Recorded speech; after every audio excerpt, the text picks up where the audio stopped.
بسم الله الرحمن الرحيم. يا أيها المزمل قم الليل إلا قليلا نصفه أو انقص منه قليلا أو زد عليه ورتل القرآن ترتيلا إنا سنلقي عليك قولا ثقيلا إن ناشئة الليل هي أشد وطئا وأقوم قيلا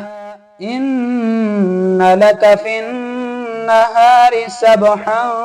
طويلا واذكر اسم ربك وتبتل إليه تبتيلا رب المشرق والمغرب لا إله إلا هو فاتخذه وكيلا واصبر على ما يقولون واهجرهم هجرا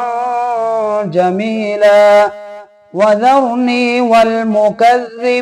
أولي النعمة ومهلهم قليلا إن لدينا أنكالا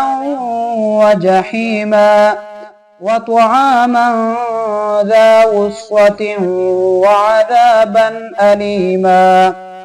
يوم ترجف الأرض والجبال وكانت الجبال كثيبا مهيلا إنا أرسلنا إليكم رسولا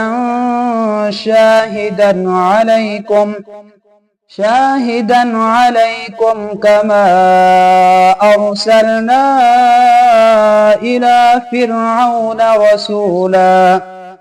فعصى فرعون الرسول فأخذناه أخذا وبيلا فكيف تتقون إن كفرتم يوما يجعل الولدان شيبا السماء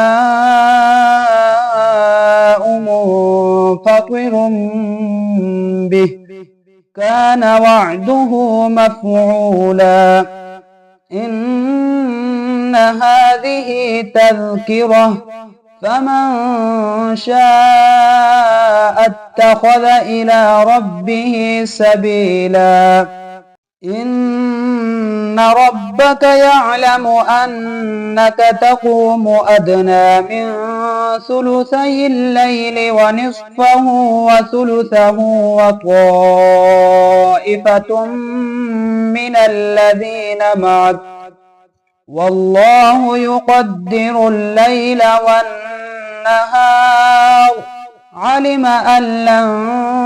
تحصوه فتاب عليكم فاقرؤوا ما تيسر من القرآن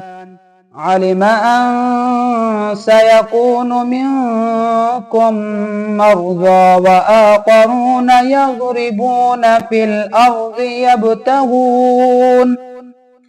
في الأرض يبتغون من فضل الله وآخرون يقاتلون في سبيل الله فاقرؤوا ما تيسر منه وأقيموا الصلاة وآتوا الزكاة وأقرضوا الله قرضا حسنا وما تقدموا لأنفسكم من خير تجدوه عند الله هو خيرا وأعظم أجرا واستغفروا الله إن الله غفور رحيم.